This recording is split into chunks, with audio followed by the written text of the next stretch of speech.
Dos hermanos, un imperio, 24 millones de euros escondidos bajo el suelo. La red más sofisticada que España había visto jamás. Desde los barrios de Madrid hasta las mansiones de Miami Beach. Cocaína, dinero y traición. Los hermanos López Tardón, los Miami.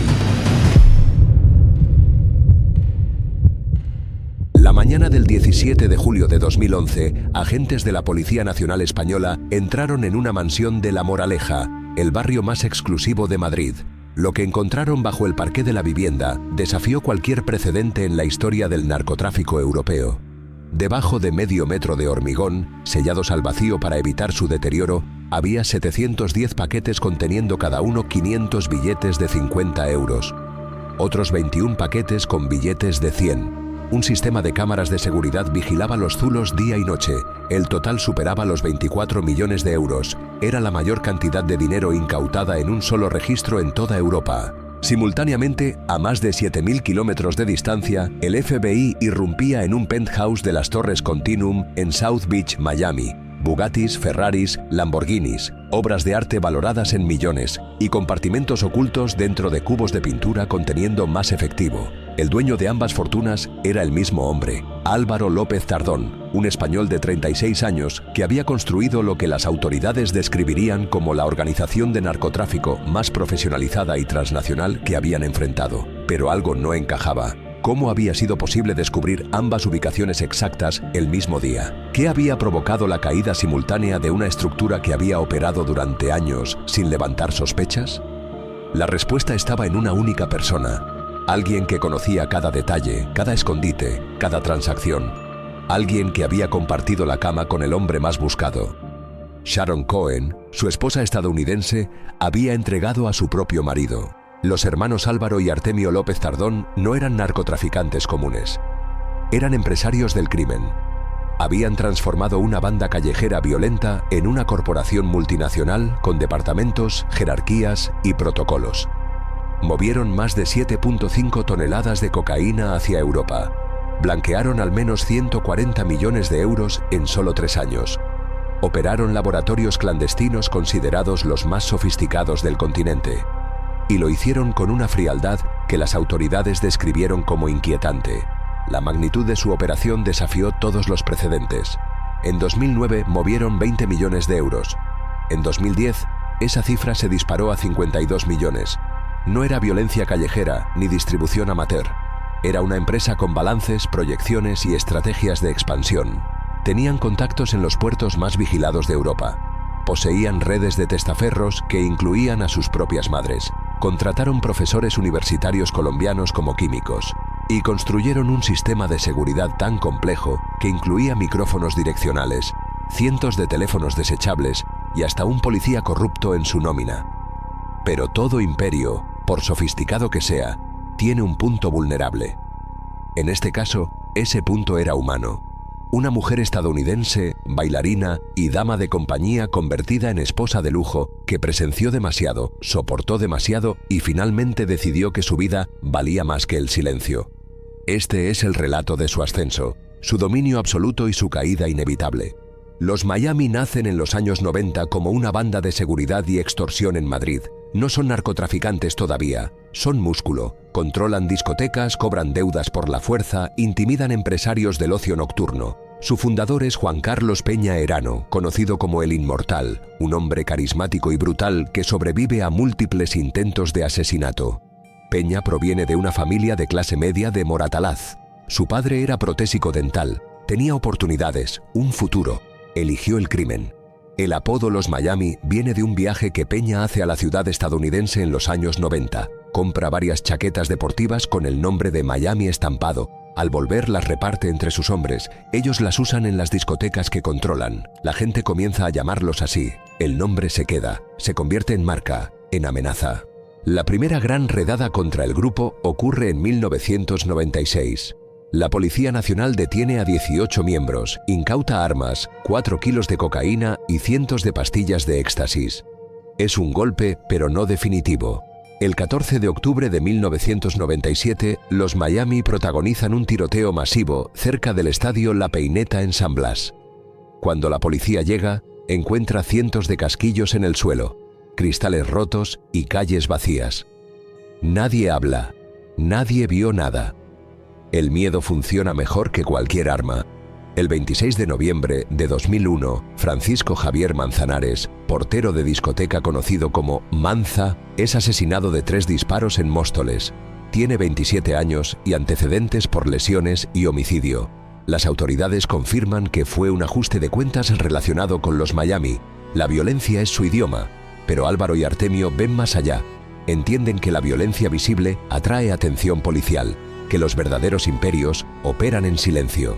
Bajo su mando operan varios lugartenientes, entre ellos 2 hermanos de los barrios obreros de la periferia madrileña. Álvaro y Artemio López Tardón no destacan por su violencia, destacan por su pragmatismo. Mientras otros resuelven problemas a tiros, ellos estudian cómo lavar dinero, cómo crear sociedades pantalla, cómo parecer legítimos, ven el futuro antes que nadie.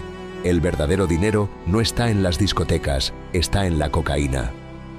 A principios de los años 2000, los Miami comienzan a trabajar con proveedores colombianos. Las primeras operaciones son pequeñas, kilos sueltos, distribución local, pero los contactos crecen, los cargamentos aumentan y con ellos las tensiones internas. Peña sigue operando con métodos antiguos. Los López Tardón quieren profesionalizar, quieren expandirse internacionalmente. La ruptura es inevitable. La primavera de 2004 marca el punto de quiebre. Una noche, Artemio López Tardón camina por la madrileña calle Príncipe de Vergara cuando varios hombres lo rodean. Lo golpean brutalmente, lo desnudan, le disparan en una pierna, lo abandonan cerca de Plaza de Castilla. Artemio pierde la visión de un ojo. Atribuye el ataque a órdenes directas de Peña. La respuesta no se hace esperar. Días después, alguien arroja una bomba molotov contra el coche de Álvaro. Sobrevive. Pero el mensaje está claro, la guerra interna ha comenzado. Los ataques se multiplican. Varios escoltas de confianza de Peña son tiroteados al salir de discotecas vinculadas a la organización. Uno sobrevive con heridas graves. El mensaje es inequívoco. Los López Tardón están tomando el control por la fuerza. En uno de los episodios más graves, un grupo de hombres armados irrumpe en una sala de fiestas de Carabanchel controlada por Peña. Portan armas automáticas. Golpean brutalmente a 2 porteros. Uno queda hospitalizado con fractura de mandíbula. Aunque nadie es detenido en el momento, la investigación posterior vincula el asalto con seguidores de los López Tardón. En una declaración ante el juez, un testigo protegido afirma: la orden vino de Álvaro. Quería que todos supieran que Peña ya no mandaba nada en Madrid. La violencia de aquellos meses redefine el mapa del crimen organizado madrileño. Ya no es solo una disputa entre criminales, es una batalla por el futuro de la organización, por decidir si los Miami seguirán siendo una banda callejera o se convertirán en algo mucho más peligroso. A principios de 2004, Juan Carlos Peña sufre lo que él describe como un accidente de moto. La versión policial es distinta. Fue un atentado ordenado por Álvaro López Tardón. Las heridas son tan graves que los médicos deben amputarle una pierna. Peña gana 2 apodos el mismo día: el Inmortal por sobrevivir y el Cojo por lo que perdió. En noviembre del mismo año, varios sicarios tirotearon su Porsche en Chamartín. Disparan 3 balazos por la ventanilla. Peña vuelve a sobrevivir, pero su estructura se desmorona. Los hermanos López Tardón han cortado sus contactos colombianos, han desviado las rutas de suministro, han comprado lealtades. Peña, sin apoyos ni recursos, desaparece del mapa criminal en 2005. Se esconde en un chalet de la sierra. No será encontrado hasta 2009. Los Miami tienen nuevos líderes y una nueva visión. Álvaro se traslada a Miami en 2004. Artemio permanece en Madrid. La división geográfica es estratégica. Uno maneja el dinero, el otro maneja la droga. Uno blanquea en Estados Unidos, el otro coordina en Europa. Nunca están juntos, nunca pueden caer al mismo tiempo, o eso creen. La estructura que diseñan los López Tardón es meticulosa. 4 ramas independientes pero interconectadas. Rama 1. Álvaro y Artemio coordinan importación desde Sudamérica. Rama 2. Ana María Cameno, conocida como la reina de la coca, recibe y procesa la droga en España. Rama 3. Distribuidores locales la venden al por mayor. Rama 4. Una red de testaferros blanquea las ganancias. Cada rama solo conoce su función. El sistema funciona como compartimentos estancos. La cocaína parte desde Perú y Colombia. Se embala en almacenes de Tacna, ciudad peruana cerca de la frontera chilena. Viaja en contenedores marítimos con documentación falsa. Entra por puertos españoles, especialmente Valencia, donde la organización tiene contactos. La droga se traslada a un almacén a 40 kilómetros de Madrid. Allí espera. Meses enteros, si es necesario. La paciencia es parte del protocolo. Esperar reduce riesgos. Esperar confunde a las autoridades. Cuando llega el momento, Ana María Cameno y su red toman el control. Cameno no es una simple intermediaria, es una empresaria criminal con estructura propia. Burgalesa de familia acomodada, comenzó traficando a pequeña escala en su juventud. Su primera detención fue a los 23 años en Burgos. Sus padres le dieron la mejor educación. La matricularon en el mejor colegio de la ciudad. Ella eligió otro camino. Escaló rápido. Tejió contactos en Colombia con los hermanos Carlos Mauricio y Néstor Mario, narcotraficantes a gran escala. Logró que su estructura delictiva se anexionara con los Miami para beneficio compartido. Ahora dirige un imperio dentro del imperio. Controla 6 fincas, chalets y pisos donde almacena la droga. Tiene contactos directos en Colombia. Usa el seudónimo Marta Sánchez en operaciones clandestinas. Sus apodos dentro del grupo son múltiples: Pollito, Quesito, La Llorona, La Rubia. Pero el que queda en la historia es el que le da la prensa: la reina de la coca. No es solo un título, es una realidad. Ella no recibe órdenes de los López Tardón, colabora con ellos como socia, tiene voz y voto en decisiones importantes, incluso cuenta con su propio equipo operativo independiente. Es temida y respetada por igual. Se somete a múltiples cirugías estéticas en cara y cuerpo para evitar ser reconocida. Viste con marcas caras, le encantan las joyas, se declara a sí misma pija, practica la santería con devoción obsesiva, lleva tatuada en el cuerpo la palabra Omertá, la ley del silencio, un código que cree inquebrantable, y posee el activo más valioso de la organización, un laboratorio. En enero de 2011, el Grupo Especial de Operaciones entra en una finca de Villanueva de Perales, a 50 kilómetros de Madrid. Lo que encuentran supera cualquier operación anterior: prensas hidráulicas industriales, hornos especializados, reactores químicos, 30.000 litros de disolventes y precursores, más de 45 bidones de acetona, 200 litros de ácido clorhídrico. 4 colombianos, profesores de bioquímica de la Universidad Javeriana de Bogotá, trabajan allí como cocineros. Producen cocaína con pureza del 71%. El laboratorio tiene sistemas de ventilación industrial para evitar ser detectado por el olor. Manuales técnicos de extracción. Moldes metálicos para formar ladrillos de 277 kilos con el logotipo de una llave y las letras DGM. Es el mayor laboratorio clandestino descubierto en la historia de Europa. El dinero fluye en dirección contraria. Cada semana, Artemio transfiere miles de dólares a cuentas de Álvaro en Miami. Pero las transferencias electrónicas dejan rastro, así que también envían efectivo físico. Personas de confianza viajan en vuelos de Iberia con maletines, 80.000 euros mensuales, a veces más. En 5 años, transfieren más de 30 millones de euros solo en efectivo. Álvaro tiene un piloto en plantilla, alguien con facilidad para cruzar aduanas sin levantar sospechas. En Miami, Álvaro construye un imperio legal sobre dinero ilegal. Crea sociedades pantalla, The Collection Exotic Cars, Kite School, Bear Wheeling, Lux House International, Arte Sólido y Comunicación. Algunas venden coches exóticos, otras invierten en propiedades. Todas mueven dinero sucio. Álvaro compra 17 automóviles de lujo. Un Bugatti Veyron, un Ferrari Enzo, Lamborghinis, Audis, Porsches. Los compra en España usando testaferros y los revende en Miami. La diferencia de precio justifica transferencias millonarias. Es blanqueo en su forma más elegante. Vive en South Beach como un magnate. Adquiere condominios en 100 South Point Drive y en las Torres Continuum. Los decora con obras de arte. Gasta más de $200.000 en cirugías estéticas, joyas y tratamientos de belleza para él y Sharon. Compra relojes exclusivos, bolsos italianos de Louis Vuitton, Gucci, Dolce & Gabbana, zapatos de diseñador. Todo pagado en efectivo o con transferencias que aparentemente provienen de sus empresas legítimas. Nadie pregunta de dónde sale realmente el dinero. Miami es una ciudad que no hace muchas preguntas. También invierten en arte. En 2008, intentan simular la compra de un cuadro de Velázquez, El Almuerzo, por 24 millones de euros. Existen dos versiones oficiales de esta obra, una en el Hermitage de San Petersburgo y otra en el Museo de Bellas Artes de Budapest. Álvaro afirma haber adquirido una tercera versión en Ginebra. La realidad es distinta. Se trata del pago en especie de una deuda. Un cliente amortiza un cargamento de droga con el cuadro. La compradora en el contrato es Sharon Cohen, la pareja de Álvaro, representando a una sociedad panameña con la que no tiene vínculo real. El cuadro supuestamente se vende después por 880.000 euros. Es una operación burda, pero efectiva sobre el papel. Justifica 24 millones que coinciden exactamente con los que más tarde encontrarán bajo el parqué de Madrid. La organización opera con obsesión por la seguridad.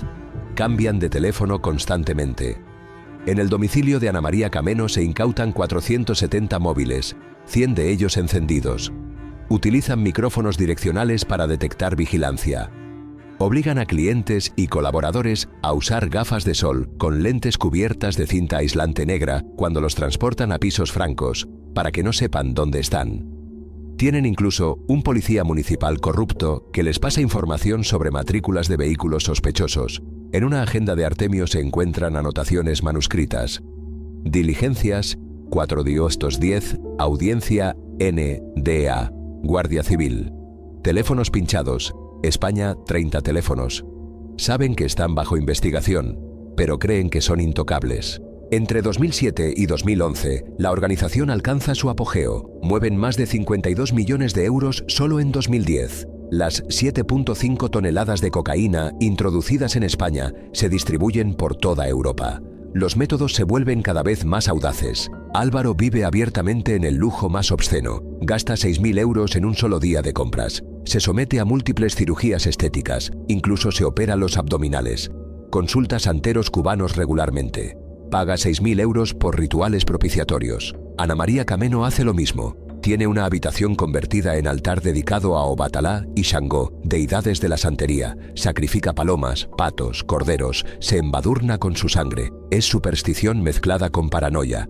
Pero el dinero atrae atención. En Miami, el FBI lleva meses siguiendo a Álvaro. Sus gastos no corresponden con ninguna actividad legal declarada. Compra propiedades millonarias en South Point Drive, en Continuum Towers. Paga en efectivo o con transferencias que no tienen origen claro. En Madrid, la Unidad de Delincuencia Económica y Fiscal tira del hilo tras detectar movimientos sospechosos en sociedades españolas vinculadas a los López Tardón. Ambas investigaciones avanzan en paralelo. Todavía no están coordinadas, pero el cerco se estrecha. El 7 de enero de 2011 cae el laboratorio de Villanueva de Perales.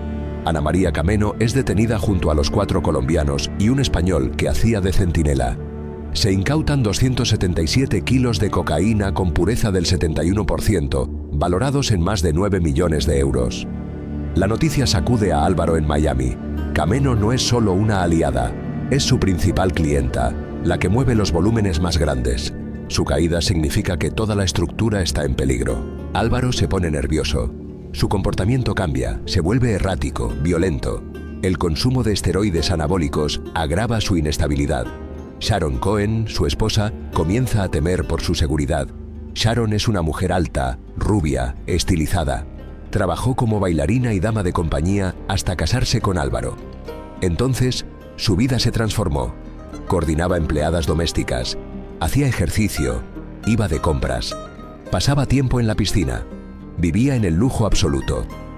Pero ese lujo tiene precio. Las discusiones son cada vez más frecuentes. Álvaro se vuelve controlador, obsesivo. Sufre disfunción eréctil, probablemente causada por los esteroides. Su irritabilidad aumenta. Sharon nota que está preocupado por la situación de Ana María Cameno en Madrid. Sabe que su arresto puede desencadenar una cascada de consecuencias. El miedo lo consume. Y cuando Álvaro tiene miedo, se vuelve peligroso. Un día, Sharon le pide el divorcio. La reacción de Álvaro es brutal. Febrero de 2011. En el condominio de Coconut Grove, Álvaro entra en una furia descontrolada. Estrella su cabeza contra un televisor. Toma un cuchillo de la cocina. Se lo pone en el cuello a Sharon. Grita que la matará si no hace lo que él dice. La golpea repetidamente en el estómago. Todo queda grabado en las cámaras de seguridad que el propio Álvaro había instalado por paranoia. Sharon logra activar un botón de pánico. La policía llega, arrestan a Álvaro. Sale bajo fianza con orden de alejamiento. Pero el daño está hecho. Sharon ve una salida, tiene pruebas en video, tiene miedo real y tiene información que vale millones. El FBI la contacta. Llevan meses investigando a Álvaro. Necesitan evidencia concreta. Sharon tiene todo. Conoce los escondites, las cuentas bancarias, las operaciones, los contactos. Sabe dónde guarda el dinero en Miami y en Madrid. Recuerda conversaciones, transacciones, nombres. Ha visto personas entregar maletas llenas de efectivo. Ha escuchado llamadas comprometedoras. Ha vivido el lujo construido sobre cocaína. Y está dispuesta a hablar. A cambio de protección, entrega documentos financieros, grabaciones internas, detalles de transacciones y la ubicación exacta de los zulos en Madrid, donde Álvaro guarda millones en efectivo. Les describe la distribución de la casa en La Moraleja. Les explica el sistema de seguridad. Les cuenta sobre el garaje. Su testimonio será la pieza clave que las autoridades necesitaban. La traición más devastadora no viene de un enemigo. Viene de quien duerme a tu lado. El imperio está a punto de colapsar. La operación Azalea se ejecuta con precisión militar el 17 de julio de 2011. Es una coordinación sin precedentes entre la Policía Nacional Española, la DEA y el FBI. Las detenciones deben ser simultáneas. Si uno de los hermanos escapa, todo el dinero desaparece. Si algún testaferro es alertado, las propiedades se transfieren a nuevos nombres. El margen de error es cero. En Miami Beach, a las primeras horas de la mañana, agentes federales rodean el penthouse de Álvaro en las Torres Continuum. Entran con orden judicial. Álvaro está solo. Lo arrestan sin resistencia. En su apartamento encuentran un altar de santería repleto de velas, estatuas, ofrendas, relojes de marcas exclusivas, bolsos italianos, zapatos de diseñador, documentos bancarios que prueban transferencias millonarias sin justificación legal, y los compartimentos ocultos que Sharon había descrito, cubos de pintura sellados conteniendo fajos de billetes, el lujo obsceno de un hombre que nunca creyó que lo atraparían. Simultáneamente, en Madrid, un operativo masivo se despliega en La Moraleja. Los agentes llaman a la puerta de la Avenida de las Azaleas número 157. Dentro está Artemio López Tardón. Abre. Lo detienen de inmediato. La vivienda, a nombre de su madre como testaferro, es registrada centímetro a centímetro. Encuentran documentos, móviles, agendas con anotaciones comprometedoras. Pero falta el dinero. Sharon había dicho que había millones escondidos allí. Los agentes revisan durante horas. Nada. Entonces llaman a Sharon por videollamada desde España. Pasean el ordenador por toda la casa mostrándole cada habitación a través de la webcam. Sharon reconoce espacios. Les pide que vayan al garaje. Señala una zona específica del suelo. Ahí, debajo de esas baldosas. Los agentes piden una excavadora. Rompen medio metro de hormigón. Debajo, perfectamente sellados al vacío para evitar que se pudran, están los 710 paquetes de billetes de 50 euros, los 21 paquetes de billetes de 100, un total de 23.974.853 euros, la mayor incautación de efectivo en un solo registro en la historia de Europa. Pero eso no es todo. Encuentran también una lista manuscrita. A1, 19.000, A2, 10.000, A3, 5.354.000, suma total, 34.354.000. Los cálculos de la propia organización indican que aún falta un tercer zulo. 10 millones de euros escondidos en algún lugar que nunca será encontrado. Algunos colaboradores desaparecen antes de ser detenidos. Otros logran sacar dinero y huir. La red tenía planes de contingencia, pero no para un golpe de esta magnitud. En los días siguientes, las detenciones se multiplican. Más de 90 personas son procesadas en España. Testaferros, distribuidores, pilotos, contables, abogados. Toda la estructura cae como fichas de dominó. Se incautan propiedades valoradas en decenas de millones. Coches exóticos, empresas fantasma, cuentas bancarias en paraísos fiscales. El FBI congela activos en Miami por más de 26 millones de dólares. Es el desmantelamiento más completo de una organización transnacional de narcotráfico en la historia española. Álvaro López Tardón es juzgado en Florida.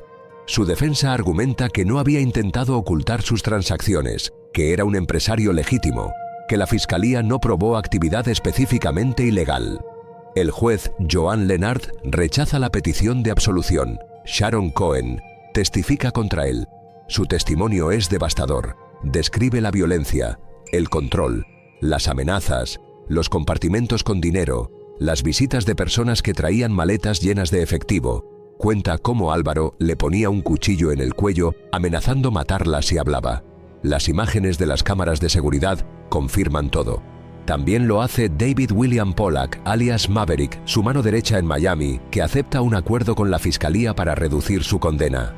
Pollack describe en detalle cómo funcionaba el sistema de blanqueo, las sociedades pantalla, las transferencias, los coches, las propiedades, todo. Los testimonios son devastadores. El jurado delibera. Álvaro es declarado culpable de conspiración para blanquear más de 26 millones de dólares procedentes del narcotráfico. La sentencia es histórica. 150 años de prisión sin posibilidad de reducción. La mayor pena por blanqueo de capitales en la historia judicial estadounidense. Álvaro, que se creía intocable, que vivía como un rey, ahora enfrentará el resto de su vida entre rejas. En España, el macrojuicio comienza en marzo de 2023, más de una década después de las detenciones iniciales. Son 81 acusados. La Audiencia Nacional necesita una sala especial para acomodarlos a todos. La Fiscalía presenta un auto de procesamiento de más de 600 páginas.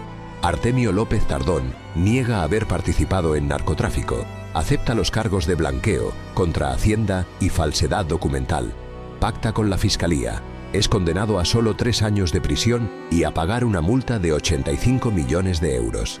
La dilación del procedimiento y su colaboración reducen drásticamente su pena. Ana María Cameno se declara culpable de tráfico de drogas, blanqueo de capitales y tenencia ilícita de armas. Ante el tribunal dice que solo hacía lo que le pedían, que fue usada como chivo expiatorio. La Fiscalía no lo ve así. Es condenada a 16 años de prisión y a pagar 21 millones de euros. Cumple su condena en una cárcel española. Desde prisión sigue afirmando que su sentencia fue desproporcionada, que los verdaderos cabecillas siguen libres. Más de 65 acusados aceptan acuerdos con la Fiscalía y confiesan a cambio de penas reducidas. El proceso judicial se convierte en un ejemplo de cómo la colaboración puede asegurar condenas y recuperación de activos. Se decomisan no solo los 26 millones en efectivo, sino propiedades, vehículos y otros bienes que en total superan los 40 millones de euros. Todo destinado al Plan Nacional Antidroga. La caída de los Miami deja un vacío de poder que desencadena violencia interna. Sin líderes, sin estructura, los restos de la organización se fragmentan. Antiguos aliados se convierten en enemigos, comienzan los ajustes de cuentas. Durante 2012 y los años siguientes, varios exmiembros son asesinados en circunstancias que apuntan a ejecuciones relacionadas con el entorno criminal madrileño. El caso más notorio ocurre el 12 de marzo de 2018. Ricardo Rojas Montes, alias Richie, uno de los lugartenientes históricos del grupo original bajo Juan Carlos Peña, es ejecutado en Pozuelo de Alarcón. Son las 9:20 de la mañana. Acaba de dejar a su hijo de 5 años en el British Council School. Viaja acompañado de su esposa. 2 sicarios en motocicleta se aproximan al Volkswagen Polo plateado. Disparan al menos 13 veces. 10 balas impactan en el cuerpo de Richie. Muere al instante. Su esposa sale ilesa, pero en shock. Los sicarios huyen sin dejar rastro. Richie había sobrevivido a la desarticulación de 2011. Vivía en La Finca, la urbanización más exclusiva de Madrid, con apariencia de empresario exitoso. Manejaba Porsches, vestía Dolce & Gabbana, usaba un reloj Richard Mille de 400.000 euros. Pero las autoridades sabían que seguía activo en el narcotráfico a menor escala. Había viajado 6 veces a Colombia en el último año.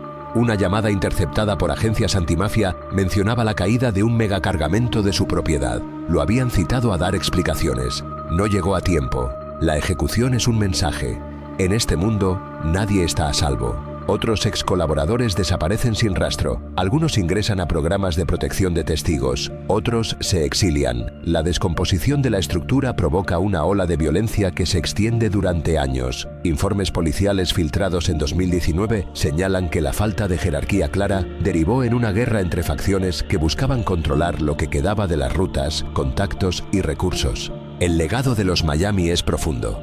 Marcaron un antes y un después en cómo las autoridades enfrentan el crimen organizado transnacional. Sus métodos empresariales, el uso sistemático de testaferros, la creación de laboratorios industriales en suelo europeo y la sofisticación de sus redes de blanqueo fueron replicados por otras organizaciones. El laboratorio de Villanueva de Perales sigue citado en informes de Europol como ejemplo clave de industrialización del narcotráfico dentro de territorio europeo. Su modelo de 4 ramas independientes pero coordinadas se ha convertido en estándar para organizaciones posteriores. La cooperación entre FBI, DEA y Policía Nacional Española en la Operación Azalea estableció protocolos que ahora se usan en casos transnacionales. El seguimiento financiero demostró ser más efectivo que la vigilancia tradicional. Y el testimonio de Sharon Cohen probó que incluso las organizaciones más herméticas tienen puntos vulnerables, generalmente humanos, generalmente emocionales.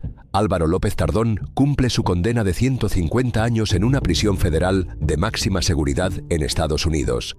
Ha intentado múltiples veces que revisen su sentencia. Todas han sido denegadas. España lo reclama para ser juzgado también por las 7,5 toneladas de cocaína y por defraudar 8,2 millones de euros al fisco. Pero es poco probable que regrese. Su condena americana garantiza que morirá en prisión. Nunca volverá a ver el lujo de South Beach. Nunca volverá a conducir un Bugatti.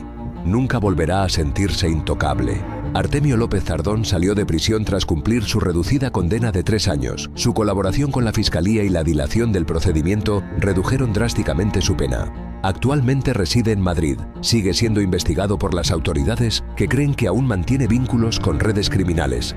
Pero sin pruebas concretas, permanece en libertad. Vive discretamente, lejos de los reflectores que una vez buscó. Juan Carlos Peña, el inmortal, fue detenido finalmente en julio de 2009 en un chalet de la Sierra de Madrid, en Navacerrada.